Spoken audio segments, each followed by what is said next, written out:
কমিশনের বিরুদ্ধে কড়া অবস্থান মমতার। এসআইআর কাজের নামে রাজ্যের অফিসারদের চমকানোর অভিযোগ, চাকরি থেকে বরখাস্তের হুমকির অভিযোগ। পাশে আছি, মুখ্য সচিবের সঙ্গে জেলা শাসকদের বৈঠকে বার্তা মুখ্যমন্ত্রী।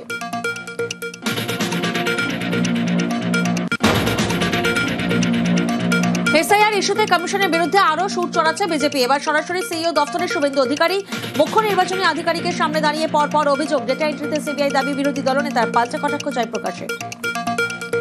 আইপ্যাকের এত সাহস হয় কি করে ডাটা এন্ট্রি সহ এর মধ্যে ঢুকেছে?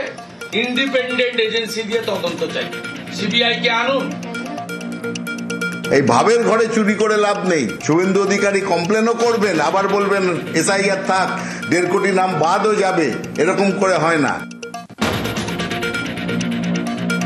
ফর্ম আপলোডের পরেও এডিট, বিএলও অ্যাপে এডিট অপশন চালু। কমিশনের বিএলওরা ফর্ম আপলোডের পরেও ভুল থাকলে বদল সম্ভব। ডিজিটাইজ হওয়া ফর্ম পরীক্ষা করে বদল করতে পারবেন ইআরওরা।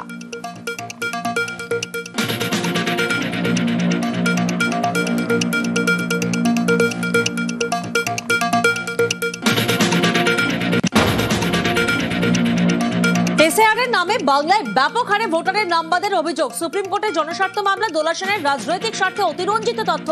আদালতে হলফনামা। কমিশনের এসআইআর চ্যালেঞ্জ করে মামলা ধর্মীয় শরণার্থীদের। সব পক্ষকে নোটিশ সর্বোচ্চ আদালতে।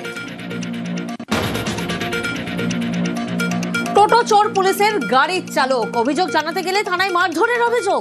হাওড়ার আন্দোলন নাজিরগঞ্জে উত্তেজনা। মধ্যরাতে বাইক দিয়ে টোটো ঠেলে নিয়ে যাওয়ার ছবি সিসি ক্যামেরায় বন্দী। পুলিশকে ঘিরে বিক্ষোভ স্থানীয়দের।